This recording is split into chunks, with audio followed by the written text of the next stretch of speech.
Ignorance cannot thrive in the light of consciousness.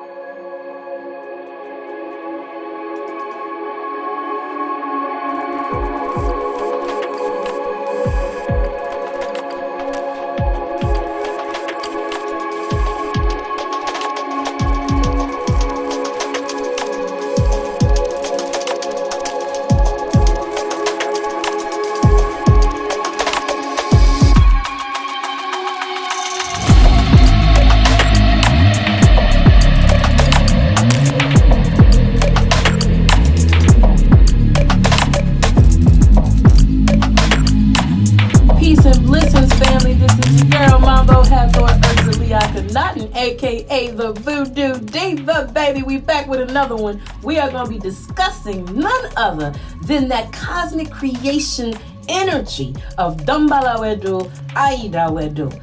Definitely, family, let's get into it. You know we always got to start with the origins, but before I begin, make sure that you donate to this channel. Donate so we can make more of these videos for you all, and definitely check out the VoodooDiva.com for your spiritual essence readings, your consultations, 3-gauge readings, etc. And don't forget to get the exclusive drip you're not going to find nowhere else with Voodoo Diva Closet, okay? Yes, get that Ezeli, that all the drip that you need. We got you covered, family. Okay, let's get into it.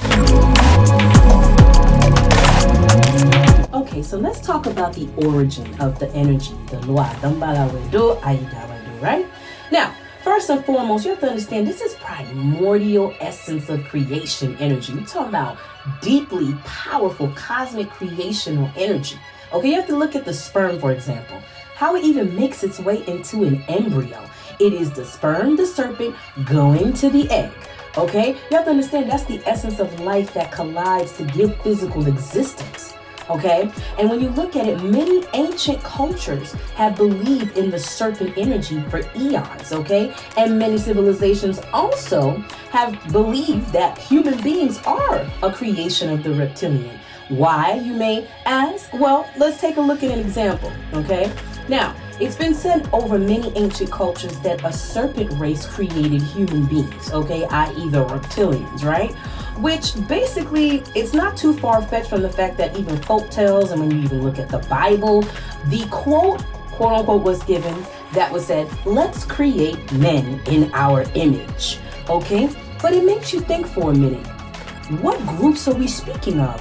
Was it let's, meaning it was more than one, of entities, groups of entities that may have created humans, okay? Snakes can very well be one of them. And to add to mention, when we look at reptiles, reptiles look like a primordial version of us as melanated beings, okay? We'll get into more of that later. Now, let's look at the story that we all know by now, which is the Garden of Eden, okay? What was the Garden of Eden all about? You had Adam, which was the atom, Eve, the mitochondrial DNA, and of course, the mighty serpent. What was the serpent responsible for? Representing knowledge. The serpent came to the first mother, okay, and the first mother was being taught by the snake to achieve consciousness. Okay, that would go on to create the new creations of, again, humankind or human beings, etc., life on earth, right? Now you have to understand that the snake has always been a representation for consciousness, higher wisdom, higher knowledge, etc. When we look at the origin of the snakes all over the world, we can first look at, of course, America and look at Kukulkan or the Quetzalcoatl, okay? You can look into Egypt and you can see Wajet, the cobra goddess, or you can see Apep, the lord of death and chaos. You can look into Mesopotamia and see Ningishzida or Basmu being the snake energy. You can look into the Greek times and there's a triple goddess energy of Medusa, Uriel, and Stephano. Okay, you can look into East Asia and see a serpent goddess, which is Manasa Devi. You could look into China and see Fuji or Nuwa or Gong Gong.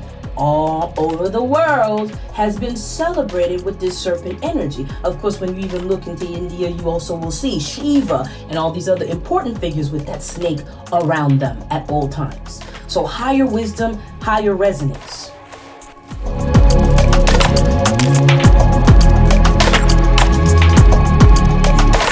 So let's take a look at the characteristics. First and foremost, in order for me to go there, we have to decode to see where this really comes from. Now, let's take a look at the fact that the energy of the migration to come over and colonize the indigenous area of the Caribbean, one of the areas that was key was Jamaica, okay, the indigenous peoples of Jamaica. Why, do you ask? Well, here's the thing.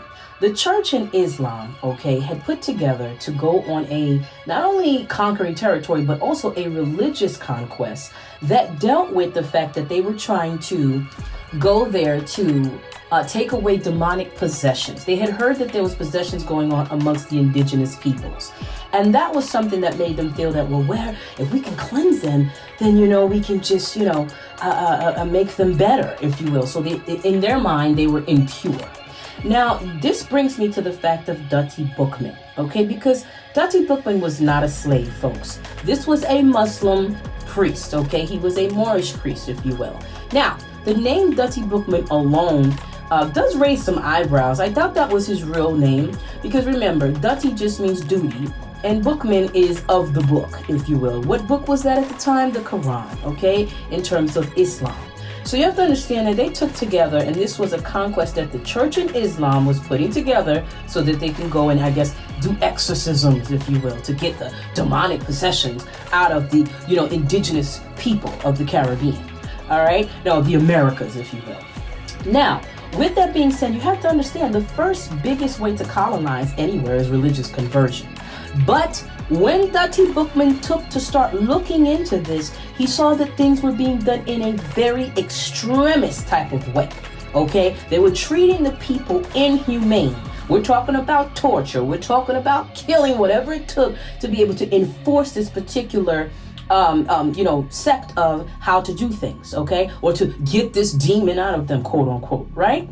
So you have to understand that when he saw this, he started to have some change of hearts. Yes, he was a priest. Yes, he was down with the Muslim or Islamic thing, but still, there was humanity in him still. When he saw the evil beyond measure that was taking place, he had to figure something else out at this point. It was no longer in him to do this. Why? Because of the extremists that the Islamics and Christians were doing of the church. Now, he did hear across the waters that there was a revolutionary being planned to take place. So he left the colony with a group of other Moors, okay, other armed Moors, by the way, okay, which guns and guards, which protection and the whole nine, to cross over into Saint-Domingue, what we know today as Haiti, in order to go be a part of the revolution, okay? Because you have to understand, he never would have gone alone. He had to have people that could take care of different aspects of things, of course. So, here's the thing. He thought he was doing good, came to see he was not doing good, moves over and takes himself over into Saint-Domingue, and then we have the most fateful, magical night, which was none other than the Bois Caïman. Now let's break this down because I'm going somewhere with you guys. Check it out. The Bois Caïman was not only just the way they try to rid it off of just being African slaves, who had no guns, who had no knowledge of anything, who just wanted to fight.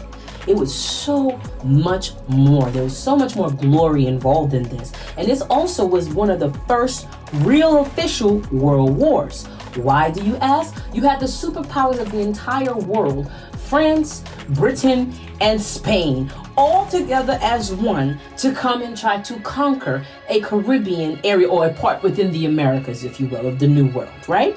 Now, these are the different kinds of beings that made the Bois Caïman what it was. Remember, this was the voodoo ceremony. Now, you had the indigenous ARAWAKs that were the original peoples of the land, okay? You had the African slaves that did come from the Dahomey, all right? Some of them even soldiers that had change of heart as well. You had the Moors, okay, which came with their Muslim, more so religious sect. And you even had the Christians that came with the British and the French sect. Now you ask yourself, how did all these people get together? What's the one thing that can bring people together? Evil, injustice, and also being exposed to new cultures as well. Exploration as well can even be a thing. Because you may believe in something, but that doesn't mean it can stop you from going to see or observe how something else is done. This was new to the ones who were not inhabitants or indigenous to the land. So, with that said, that Bois Caïman, we have to break down the terminology in it too. Because Bois was the bushes, okay? Kai, meaning the laku or the habitation, and then Iman or Iman. Now, if I look at it from Iman just means that other people who came in, i.e. the other people I mentioned, did not know the particular indigenous name or how to speak the language, so to speak. So again, these are people who speak different languages, but feel something that is greater than them for injustice of other human beings. Because remember, that's to be felt, right? Now, with that said, it could have been Iman going to the Iman's house, okay? Or it can also be Iman. Iman could have been a he or she, so masculine or feminine name as well. Now, I want to say this because in my personal opinion, I feel that the entity, the energy that they now try to tell us is Vigzamar. Okay, it was not said properly, and that this is an indigenous name, which is Jizama. Okay, yes, Jizama. Okay, now the reason I'm saying this, family, is because of one thing. That was an indigenous inhabitant of that habitation, that laku. Pay attention. If you're going to die and do an ultimate sacrifice, so that you know that when you leave in ascend, you will be with them in spirit, wouldn't you invite people to come to your way or come on your side of town to be able to conduct such a huge sacrificial type of a ritual? And so when that happens, he had them meet with them, okay, so that once this took place, that ultimate sacrifice, he'd be there to lead with them on the other side. If you die, you're going to die in your own habitation, in your own habitation, in something that you're familiar with and where all the particular spirits dwell that you've worked with and you've become one with, okay, in the observance of nature. So also too, to add to mention, it's pretty common in voodoo where people can invite other people to come over, and the Ugan or the Mambo or however has predetermined, it's been told to them that they know their time has come to ascend, and they let people know in salutation, it was good knowing you, wonderful, love, family, whatever, and they sit or they lay and they do not wake up. But they're actually aware of their transition that's going to take place. So that's actually pretty common in voodoo too, and very powerful lakus, okay, or that kind of energy. Now, let's also take a look at Boukman's infamous prayer, because it's one of the big things that Dati Boukman is known for, of course. Now, of course, he represented the Islamic culture within Bois Caïman. Okay, that was introduced by him, no doubt. But he made a command. And his command, even in the Boukman prayer, which I will have there for you guys to take a look at, he is saying that, of course, to function with the devil white man or the white man that tries to suppress, etc., you'll see it. But here's what's important. When you look at the word Damballa Wedo, let me break it down for you. Dam, D-A-M, that's damn. Allah, A-L-L-A-H, the Allah that he prays to. Wedo. Wedo means devil white people in the Spanish/Latin culture. What was Boukman? A Moor. And Moors spoke what? Latin, Spanish of today, if you will. Moors have always been master linguists because they've traveled the most as the #1 navigators, and they ruled over Europe for 711 odd years. Okay? So nobody knew the New World more than them. They'd been around.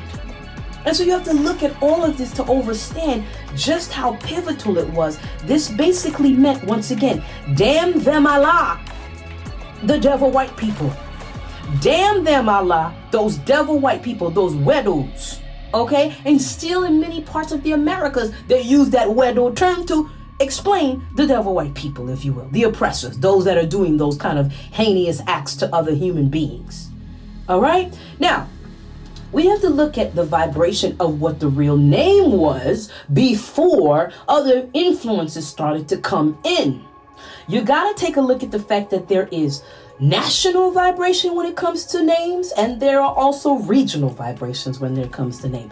The national vibration that has always been around, has always and always will be Kukulkan. Okay? Now, Kukulkan deals, of course, being the dragon, all right? The masculine, the energy of the dragon, the fully formed energy, all right? That flies, that evolves, that has the highest wisdom.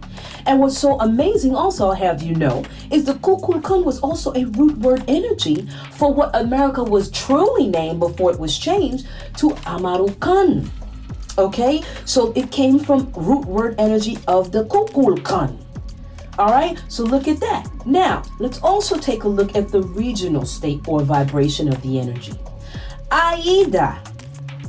I feel personally, energetically, as this was downloaded and given to me, AYIDA, being a female serpent, we know, was the esprit of the Laku. It was the spirit of the Laku from the Met Habitation. Now, the Met Habitation was what? Boakaima was the Boakaima.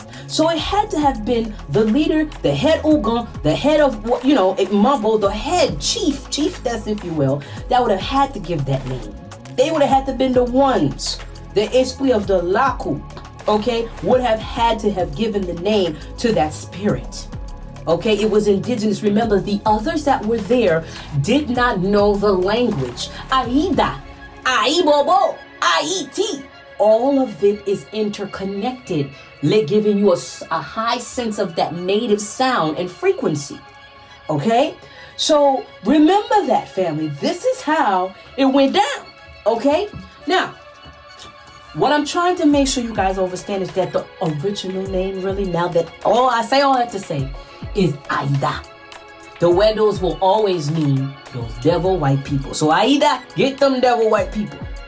Okay, that's really what the translation of the energy is. Remember, this is cosmic creation, beginning, primordial energy. If anybody's gonna be able to do it, it's gonna be them. You know, along, of course, with all the other laws. But again, we're talking about from the very beginning, the origins of it all. Now, with that said, let's look into some more of the characteristics as it pertains to just the colors, etc., whatever. First off, the energy of AYIDA, okay, and the Wedus, the AYIDA, the Damballa, etc. There is a petrol right and there is a gada right, respectfully. Okay? Now, also remember they have fire sides to them in all of the Loi. Of course, it's divine balance. They'll have the water side and the fire side. Always. It's balance. It's equilibrium, right? There's also a La Flambeau in the Damballa and AYIDA source of energy. Now, understand, this Loi tends to be very apparent to people who are visionaries, who remain optimistic. This is a law that really brings in maturity due to the wisdom, okay? This is a law that is more quiet and observes more. Doesn't need to say too much because it's all going on in the creative sense of things, okay? Higher wisdom and knowledge. Now, of course, AYIDA and Damballa, the fertility energy, the bringing forth anew, representing that egg associated with the egg, of course. Okay, and even with many rituals, egg rituals are always said to do what? Remove negativity. So it's just to show you how powerful this has been since the beginning. Okay, now I want to go a little deeper in with you because the pros to when a law like this is really around you and etc. Damballa, AYIDA's energy, it's more about endless knowledge and wisdom. We're talking about good advice, good luck, longevity, good fortune, fertileness, good health. So all of these things are the pros. Now, of course, cons, when there's not a good energy source going on here, well, men can have erectile dysfunction, women can have fertility issues, okay, bad luck non-stop, back to back, being broke, not being able to keep nothing in them pockets. I'm talking about not being able to bear the babies, not being able to procreate. Okay, you get denied your creation rights in a way when there are things that are not straight with this energy, okay, with this loi. Now, as well as the colors, most of the time is white, green, and yellow. You will have rainbow as well because rainbow is a beautiful thing because it represents what? positive, bliss, energy, childbearing, bringing the new. It gives you the multifacets of the spectrum of the colors. So it's always a good sign. We know when we see a rainbow, it's like, after the rain and the storm, the rainbow comes out. I know things are going to get better for me. And so that's what that comes from. Okay. And that is the power there. Now, many times people get this thing within the, voodoo community, etc., that, a snake is married to Ezeli Fleda and that whole thing. So that's talked about often. That she's actually married to Fleda and so on, Ogu and a whole nine. Okay, let me break this down so you understand representation on what that symbology is. Fleda is a queen. Queen of what? Her castle. Castle representing the society that we're in. Okay, she's a queen. So queen represents you're dealing with leadership. You're the one who gets supreme access to things. You have to make decisions about things. And the male, her king, the dragon even, is there to protect. It is the ultimate protector of what? The castle. You always see in the stories, there's many of them, we'll go into that in pop culture, where the dragon is slaying things and there's protection being done and whatever it takes to protect the queen, to protect the castle, right? All right, and that, of course, the dragons are always very ancient as well. All right, ancient beings and ancient energy.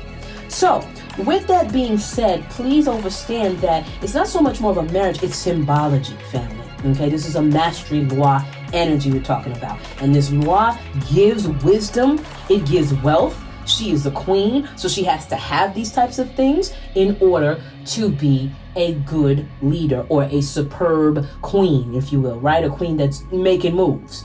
So, with that said, family, I want to also talk about how many people might think Damballa is a loi that it's in everybody's laku, in everybody's habitation. Well, I'm here to tell you that's not necessarily the case, okay? Well, it may be for some. Damballa, again, we're going to say this, is a rare loi to come by. As much as it is a primordial energy, but when we're going down into the sex of it coming down into more of the physicality or having a shwal, being in somebody's laku to be used on the regular, it's actually pretty rare. You know why? The loi is a law of equilibrium, family. There are some prerequisites out here. There has to be a good balance of the pitwal and the rada rights of energy in order for this energy to really be there. And most of the time you'll see in the laku too that most of the people that are there always live to be older. They get that blessing of longevity. Okay? Things are always also done very clean. All right, that host, okay, shwal, if you will, or the person who's the head mambo or ugan, etc. in the laku must be very wise, which i.e. is éclairé.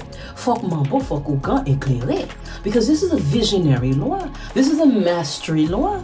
So it's going to come into energies that overstand it. Not energy of people that's afraid of it or think, again, still it's demonic, it's this, it's that, it's a dirty thing, it's something to be in fear of.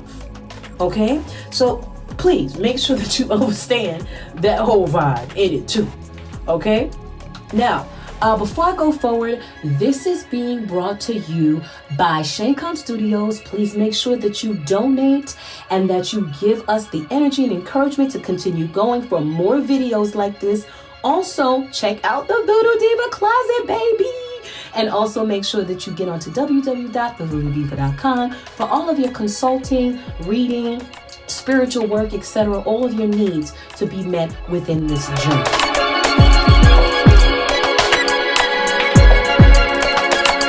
Okay, family, pop culture. Now, before we get into the whole vibe of pop culture, we gotta understand one thing, right? The symbology or the energy of the snake is the ultimate symbology of life itself, okay? So, with that said, you gotta take a look at the fact that the powers that be are all about making you hate your very own being. Okay, we've talked about it already. The sperm itself having a reptile part in your brain, your vertebrae, okay, that spinal cord of yours, okay, when that is all said and done, you are a snake naturally, okay, if you really want to go there. Now, let's also take a look at how the snake operates even also in nature. The snake is not an apex predator, family. It rarely eats, and it stays away from other animals. You rarely ever even see a snake. It likes to be secluded in its own world, doing its own thing. Okay, now as opposed to the so-called tiger and bears and lions that they try to tell you is all so cute and make you run out and get, stuffed dolls for and stuffed animals for. Take a look at this. Bears are cannibals to the point where they even eat their own children, family. Okay, they eat their own children. All right, they will hunt you down even if they just ate and they full. They don't care. You coming, they gonna come and pick a fight most of the time. Now, same thing applies to tigers. Tigers could have just finished tearing up the best meal ever. They see you, you don't look like them, they coming for you. They about to maul you, man. And lions, pretty much the same thing. All right, so we just got to look at just how nature's talking to us and telling us things. When you look at shamans would always have the snake. And why? Because in compatibility, family, the snake is the most compatible pet with human beings. It has the largest pineal gland in the entire animal kingdom. So remember that the next time you want to be afraid about a snake. Now let's even look at our people here. We're going to melanated, very heavy melanated places like Sudan, the Dinka people, heavy melanation, super hot sun, etc. What do you usually see? They look like reptoids. They do body mutilation to mimic the reptile skin, okay? To give you that primordial look. And I'm going to really go there with you because here's the thing, y'all. Reptiles, I strongly feel, were a primordial version of us. I repeat, reptiles from melanated beings, and the more the melanin, the more that you can see it, were primordial versions of us. They were just a version before we came to the version that we look like today. All right? Flat out. Now, with that being said, let's look into, of course, the culture, more into the culture. Because again, they always try to make you fear the snake. But when the snake is on the head of a human being, okay, in ancient Egypt, in ancient cultures, okay, you see the statues and everything, that was about achieving the energy of the highest source of wisdom. Okay? The skin, the snake shedding its skin, okay, has always been a way, a representation to tell you of evolving.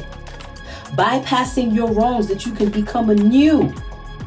All right, that's serpentine fire, unlocking all the chakras. When you look into the different tradition and cultures of that Vishnu energy or that Shiva energy, etc., it was always letting you know the snake, i.e. ancient Kemet, was ultimate knowledge of know thyself, having the ultimate wisdom.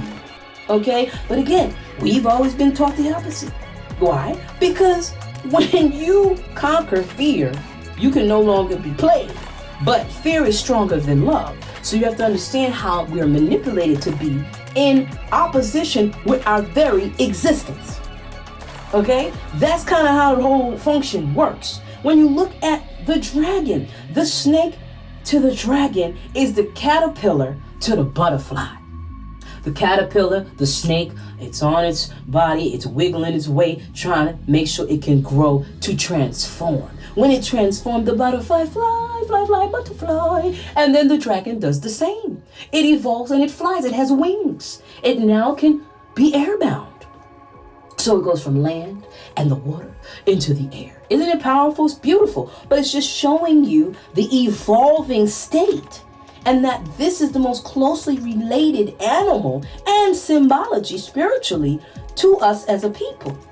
Okay, so with that said, let's take a look at some of the different places. When you look at Conan, of course, right? The leader was a snake. You look at Star Trek. Idris Elba was a reptilian. Okay, you look at Orochimaru in Naruto-kun. He was a snake who wanted to do nothing but achieve the highest form of ultimate wisdom. Okay, again, when we look at spiritual pets and when we just look at voodoo and we look at the traditions, the snake, when a snake is around the neck, that's looked at as a big deal. You're achieving a higher level of existence, of knowledge, of wisdom to make things happen magically. Okay, now we look at let me see if there's any other one I'm thinking. Those are really, Harry Potter, that's what I wanted to say. Harry Potter, Voldemort, he was all about forbidden hidden knowledge, okay? And it was all because he was just looking for wisdom. But it was just a hidden source type. All right, Voldemort from Harry Potter. Yes, and so we can go on and on and on. You know, the snake has been around for a very long time, but has been misrepresented, and always we've been taught for it to be looked at as the reverse. Now you know, family, okay?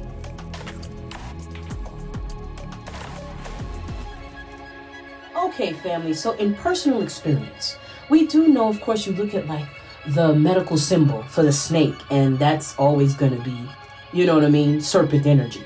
Now, when you look at Moses and you look at the whole story of Egypt, Moses taking the peoples out of Egypt, well, his cane was what? A snake.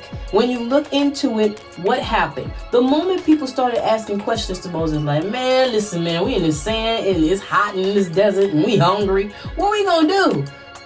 Guess what he did?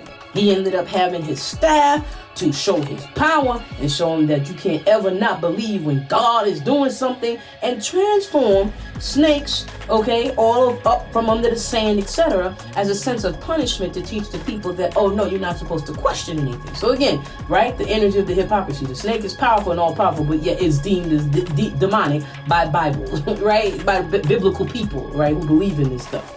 Anyway, with that said, dreams. Let's look at how the energy transmutes itself to us in dreams, right? So on a personal experience, I saw a big white fluorescent snake, all right, that was coming toward me. That was one of my earlier dreams that I had. This is something like, you talking probably like 2011-ish, if you will. That was one of the first times I had a pretty major experience with a dream with a snake.